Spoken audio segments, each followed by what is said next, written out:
The battlefields of the 100 Years' War were full of danger.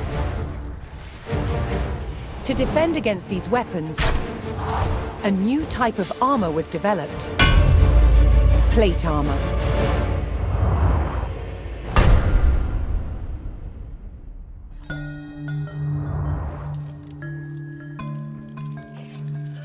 Plate armor clad the knight in an articulating exoskeleton of hardened steel.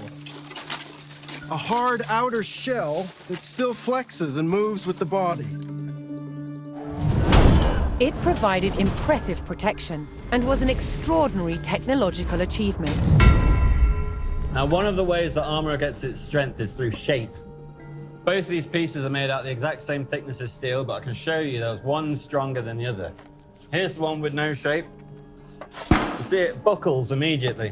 If I swap it for one that's been forged to have strength and shape, you can see it's much stronger. It's going nowhere. It wasn't just the shape that gave it strength. It was also how the metal was treated by the armorer. Now, the benefits of using heat is it obviously makes the piece more plastic, more ductile, lets me shape it. But the fuel also adds layers of carbon into the outer surface.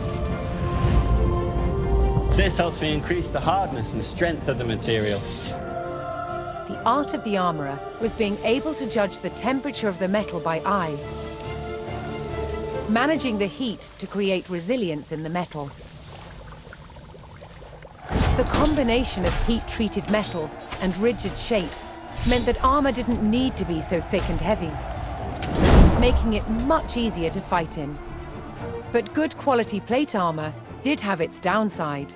It was very expensive. Now, not everyone could afford full steel plate armor. For the common man, there is the brigandine. Now, these are made up of overlapping steel plates that are then riveted through a textile outer. This gives you a much bigger range of movement, but is limited and is not as strong as a full steel breastplate. That said, it is much cheaper and much easier to maintain. At its best, the armored knight was invincible. But armor didn't just provide defense.